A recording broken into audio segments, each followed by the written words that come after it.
Michezo yani kwa maana mashindano. Okay, mashindano yalikuwa mazuri, kwa sababu kwanza haya mashindano ya kutafuta ubingwa kwa ukanda wetu, kitu ambacho tumefanya vizuri na kufanikiwa. Lakini cha pili pia yaliandaliwa purposely kwa ajili ya kusaidia Tanzania kujiandaa kwa ajili ya AFCON.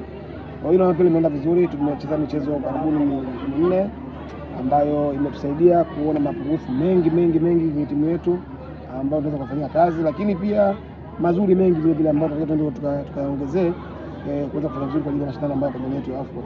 Kocha, umekuwa na misimu mizuri, kwa maana umekuwa ukipata mafanikio sana na timu ya taifa kuanzia vijana wadogo mpaka kufika kwa wanawake.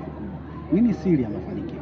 Kwenye mpira hakuna siri, ni mipango thabiti ya shirikisho la mpira miguu na mpango maalum kwa ajili ya timu za wanawake, na tunachokifanya sisi hapa ndani, mimi kama mtu ambaye naongoza, ni kutembea kwenye hiyo misingi ambayo imewekwa.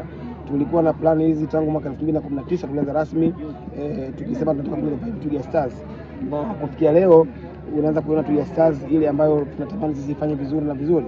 Kwa this time tunakwenda kucheza mashindano ya AFCON, na mkononi tuna mchezo mmoja tu dhidi ya Ethiopia ambao tukiushinda tunacheza AFCON nyingine mwezi Februari mwakani. Kwa hiyo utaona mpango mkakati ambao wa shirikisho upo kwenye soka la wanawake umetupa chama chetu leo tuko nacho.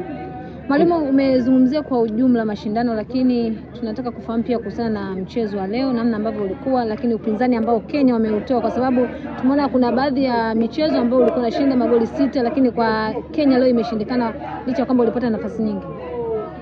Umeshinda magoli mangapi ni kitu kingine. Ukumbuke kwamba last time tulipoteza kikombe hichi hapa mbele ya Kenya, na baadhi ya wachezaji ambao wamecheza leo walikuwa sehemu huo mchezo. Kwa hiyo tension ya wachezaji ilikuwa ipo juu vile. Bado walikuwa na hiyo picture kuhakikisha kwamba hawawezi kupoteza kikombe, lakini pia kucheza nyumbani wakati mwingine mbele ya washabiki wako pamoja na kusupport, lakini pia kuna tension kwenye upande wa pili. Kwa hiyo yote kwa yote mechi ilikuwa nzuri. Tulitamani upinzani ambao umetokea kwa Kenya, na tunawashukuru kwa kutupa hiyo challenge. Tumeweza kuona namna gani timu ina mapungufu sehemu gani, lakini pamoja na kutoa ushindani, mechi sisi tulicontrol, tuliongoza mechi vizuri, tumetengeneza nafasi nyingi za kufunga, tumetumia nafasi moja, na mwisho wa siku sisi tumekuwa washindi. Kwa jinsi ambavyo umeona mashindano hao, ni kipimo tosha kuelekea kwenye michezo ya AFCON? Kwenye mpira huu hakuna kipimo tosha hata mara moja.